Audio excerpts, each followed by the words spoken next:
홍익인간의 나라 한국. 72,400년 순행 역사의 한국은 4,700년 중국 어버기르고 2,700년 일본 젖먹이고 3만 년을 지구촌과 교류하며 교화와 복본의 역사를 베푼 부모 스승 신선의 나라 홍익인간의 나라 한국 69 단군 조선 연대기 34 제19대 구모소 천황의 역사 청하왕 폐업전 주조 닥종이 7곳 남상인 조선소 지남차 목행마 주천역 8개 상중론 1. 아우를 청하왕에 봉하다. 서기전 1435년 병인년에 아우 종선을 청하왕으로 봉하였다. 청하왕의 증손이 서여로서 조선기자의 태조가 되었다. 단군세기에는 제19대 천황을 구모소라 적고 있으나 단기고사에서는 종년이라 적고 있으면서 아우 종선을 청하왕으로 봉하였다라고 적고 있는데 구모와 종년은 글자가 엇비슷하여 혼동하기 쉬운 글자로서 종년이 구모의 오기라고 보이고 종선은 구선의 오기가 되는 듯하다. 청하왕은 왕이라는 명칭을 쓰고 있으나 단군 조선 시대의 일반적인 제후의 통칭이 되는 한에 해당되며 자기로는 천황의 친아우이므로 군에 해당되어 지방의 제후국들은 청하왕을 청군이라 부르게 된다. 청하왕의 증손이 서여로서 서기전 1285년에 색불루 천황에 의하여 비왕으로서 번조선의 번안에 봉해진다. 한편 서기전 1120년에 단군 조선의 서방 변경에 망명하는 은나라 왕족 기자는 서여로서 글자가 다르며 명백히 다른 인물이다. 서기전 1286년에 제21대 소태 천황이 종실인 상장이었던 해성의 욕살 서열을 해성의 남쪽에 위치한 살수지역의 기수로 봉하면서 천황의 자리를 물려주려 하자 우현왕 색불루와 마한 아라사가 만류하였던 것이며 소태 천황이 고집을 꺾지 않자 우현왕 색불루가 스스로 천황의 자리에 오르니 소태 천황은 색불루 천황에게 선양하고 서여를 서인으로 폐하였다. 이때 마한 아라사가 해성으로 군사를 이끌고 갔다가 전사하였다. 마한 아라사는 처음 소태 천황이 서여에게 천황 자리를 물려주려 하자 반대하였다가 우현왕 색불루가 스스로 천황으로 즉위하자 군신의 도리를 어긴 것이라 하여 군사를 이끌고 해성으로 가서 색불루 천황의 군사와 전쟁을 하였던 것이 되며 이때 전사한 것으로 된다. 즉 마한 아라사는 서여 편도 아니며 색불루 편도 아니었던 것이다. 이에 서여가 좌원에서 몰래 군사를 일으켰으며 색불루 천황의 신하인 여원흥과 개철령이 제후들을 설득하였고 한편으로 서여와 전쟁을 하다가 개철령은 전사하였던 것이다. 이리하여 색불루 천황이 직접 군사를 이끌고 서여를 토벌하러 가면서 먼저 사람을 보내어 비왕에 봉할 것을 약속하니 이에 서여가 응함으로써 전쟁이 끝나게 되고 색불루 천황은 약속대로 서여를 번안에 봉하였던 것이다. 한편 마한 아라사가 전쟁 중 사망하여 비왕인 마한이 빈자리가 되자 색불루 천황은 자신이 천황의 자리에 오르는데 공이 큰 여원흥을 마한에 봉하였던 것이 된다. 만약 개철령이 살아있고 서여가 제거되었더라면 개철령이 여원흥과 함께 색불루 천황의 왼팔 오른팔로서 번안이 되었을 수도 있는 것이다. 2. 폐업전 주조. 서기전 1426년 을해년에 폐업전을 주조하였다. 폐업전은 조개 모양으로 나무 잎사귀처럼 주조한 동전이 된다. 후대의 엽전이라고 불리는 명칭의 원류가 된다. 서기전 1680년에 주조된 자모전이 있음을 고려할 때 폐업전에도 문자를 새긴 것이 틀림없다. 단군 조선 시대의 화폐를 주조한 역사는 대표적으로 서기전 2133년에 둥근 구멍이 뚫린 조개 모양의 주조 화폐인 원공패전이 있으며 서기전 1680년에 가림토에 자음과 모음을 새긴 주조 화폐로서 소위 첨수도나 명도전이라 불리는 자모전이 있고 서기전 1426년에 주조된 폐업전이 있으면 서기전 642년에 철전이 되는 주조 화폐인 방공전이 있다. 단군 조선의 화폐 주조의 역사는 서기전 2133년부터 서기전 240년경 단군 조선 종기까지 줄곧 이어진 것이 되는데 위 화폐 외에도 많은 형태의 주조화폐가 있었다고 보인다. 처음에는 동전을 주조하다가 나중에는 철전을 시도한 것이 되는데 방공전은 주로 철전이 되며 그 이전의 화폐와 이후에 지속적으로 발행된 소위 명도전은 동전이 된다. 시기적으로 보아 첨수도는 명도전이 주조 발행되기 이전의 화폐로서 가림토의 자음과 모음이 혼잡된 자모전의 원형이 되고 이후 첨수도에 새겨진 글자의 모양이 가림토의 자음과 모음으로 분리해독 가능한 명도전이 발행되다가 서기전 924년 왕문이 부예와 이두문을 만든 때부터는 사전식 자모전과 가림토의 자음과 모음을 상형에 맞추어 새긴 명도전이 발행된 것으로 된다. 또 그 이후에는 순수한 가림토 글자를 자음과 모음으로 나열한 명도전을 주조 발행하기도 하였던 것이 된다. 문자의 발전은 일반적으로 처음 상형 문자에서 시작하여 그 형태가 상징적으로 간편하게 변형되는 과정을 거치게 되는데 서기전 2181년에 정리된 가림토라는 자음과 모음으로 이루어진 표음 문자도 처음에는 배달나라 시대의 상형 문자에서 이어져 오다가 서기전 2181년에 정선되어 정리된 글자가 된다. 이 가림토는 후대 세종대왕이 정리한 훈민정음 28자의 근원이 되는데 조선시대 생육신의 한 사람인 깁시습 선생은 징심록 추기에서 세종대왕의 훈민정음이 징심록에서 그 근본을 취하였다라고 단정하고 있다.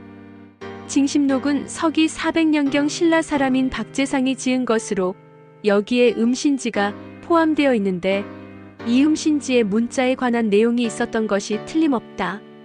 현재 한글이라 불리는 글자의 원조인 훈민정음 28자는 원래 상형 문자의 소리 부분이 되는 글자에서 정선된 가림토 글자에서 그 근본을 취한 것이므로 당연히 그 자음과 모음이 모두 상형 문자로서 또는 회의 문자로서 뜻글자이며 글자대로 바로 읽을 수 있는 소리 글자인 것이다. 3. 닭종이와 칠곳을 만들다. 서기전 1420년 신사년에 공창을 세워 닭나무 껍질로 종이를 만들고 칠껍질로 배를 짜서 옷감을 생산하였다. 한지 제조의 역사가 최소한 3400년을 넘는다. 닭나무의 껍질로 종이를 만들었으므로 종이의 붓으로 글을 쓴 것이 되어 이때 이미 먹과 붓이 있었다는 것이 된다. 먹이 있었다는 것은 서기전 1766년경 고죽국의 임금이 묵태로서 먹묵자를 쓰고 있어 먹이 이미 사용되고 있었다는 것을 알 수 있다. 이때에 이르러 먹으로 글씨를 쉽게 쓸 수 있는 한지를 생산한 것이 된다. 실제로 명도전에 새겨진 글자도 닭종이라고 한 글자가 있기도 한 바 단군 조선 시대의 한지가 이미 사용되고 있었다는 것은 명백한 사실이 된다. 칠껍질로 배를 짜거나 실을 만들어서 옷감을 생산한 것이 될 것인데 아마도 여름철 옷으로 입은 것이 아닌가 한다. 겨울철에는 누에실로 만든 비단옷이나 털옷이나 깃털옷을 주로 입었던 것으로 되며 여름철에는 삼배옷이나 칠곳을 입은 것이 된다.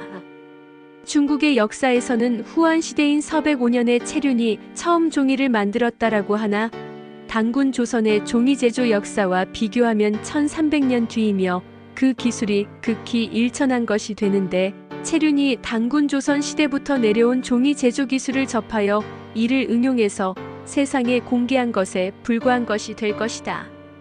4. 남상인이 입조하다. 서기전 1412년 기축년에 남상인이 조정에 들어왔다. 남상은 남장의 오기가 되는데 지금의 베트남 등 중국 대륙의 서남쪽에 위치한 운남성 지역에 있던 나라가 된다. 베트남은 원래 중국 대륙의 동남쪽에 있던 주나라 제후국이 된 월나라가 서쪽으로 남쪽으로 이동하여 이루어진 나라가 된다. 베트남 즉 월남은 그들의 역사에서 염제신농씨의 후손이라 한다. 입조하였다는 것은 단순히 조정에 들어왔다는 뜻도 있고 조정에 들어와 벼슬을 한다는 뜻도 있는 것이 되는데 단순히 조공을 바치려고 조정에 들어왔다는 것이 될 것이다. 이처럼 단군 조선 시대는 각 지역 간의 문화교류가 정체된 것이 아니라 한국 시대부터 형성된 구족과 12한국의 후예들이 종주국인 단군 조선을 방문하였던 것인데 이는 단군 조선 시대에도 배달나라의 신시제도를 이어 10년마다 신시를 베풀어 사해 제족을 초청하였다는 것과도 일맥상통하는 것이다. 5. 조선소 건립. 서기전 1410년 신묘년에 조선소를 송화강 남쪽 기슭에 세웠다. 서기전 2131년에 살수의 상류에 조선소를 설치한 적이 있으며 서기전 1846년에 송화강의 기슭에 작청즉 공장을 설치하여 배와 노 등 관련 기물을 많이 만들었는데 약 400년이 지난 이때 조선소를 설치한 것이다. 살수는 지금의 요동 반도에 있었는데 해성의 서북에서 남쪽으로 흘러 지금의 발해로 남하하는 강이며 고구려 시대 을지문덕 장군의 살수대첩이 있었던 곳이다. 살수는 지금의 요동 반도에 붙어 흐르는 대요하가 되고 지금의 요하는 북쪽에 위치하여 서요하로 이어지는 옛 서암록이 되며 대릉하는 옛 구려하가 될 것이다. 송화강 유역에 설치한 조선소는 주로 강에 띄우는 배를 만든 것이 되고 살수의 상류에 설치한 조선소는 살수라는 강과 발해만이나 황해를 운행하는 배를 만든 것이 된다. 6. 진암차와 목행마 발명. 서기전 1391년 경술년에 황웅갑이 진암차와 목행마를 발명하였다. 진암차는 남쪽을 가리키도록 만든 장치를 가진 수레가 되는데 자석을 이용하여 만든 것이 된다. 목행마는 나무로 걸어다니도록 만든 목마가 된다. 서기전 1846년에 송화강가에 설치한 작청에서 많은 기계들을 만들었는데 그 발명품들 중 목류마가 여기서 말하는 목행마와 거의 같은 작동 원리로 만든 것으로 보이는데 목류마는 나무로 만들어 물이 흐르듯 움직이는 목마로서 다리가 움직이지 않고 발의 바퀴 등을 달아 굴러가게 만든 것이 되고 목행마는 나무로 말이 걷는 모양으로 이동하게 만든 목마가 된다. 서방에서는 서기전 1200년경에 일어난 트로이 전쟁에서 목마를 사용하여 전쟁을 승리로 이끈 역사가 있다. 7. 역법과 역학. 서기전 1382년 기민년에 지리숙이 주천역과 팔괘 상중론을 지었다. 주천역은 하늘을 일주하는 태양과 별들을 기준으로 만든 달력으로서 태양력을 기본으로 하는 것이 된다. 팔괘 상중론은 태오보키가 창안한 8괘를 이중으로 겹친 64괘나 3중으로 겹친 512괘 등을 해석한 역해설서가 된다. 64괘를 논한 것이 소위 역경 또는 주역이다. 이 팔괘 상중론은 춘추시대가 되는 서기전 500년경에 지어진 주역보다 약 900년이 앞선다.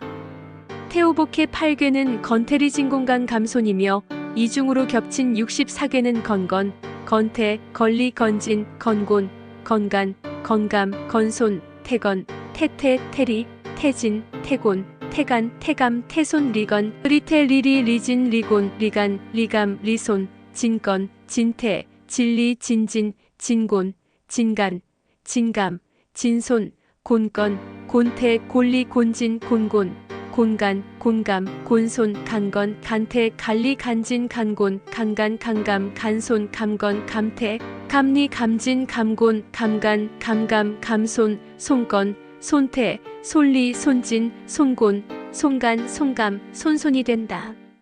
소위 주역은 64개의 역을 해설한 것이 된다.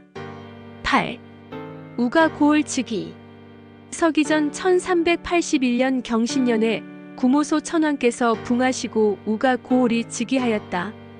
태자라 하지 않고 우가라고 적고 있어 고을은 구모소 천왕의 작은 아들이 된다. 제19대 구모소 천왕의 시호는 강제이다.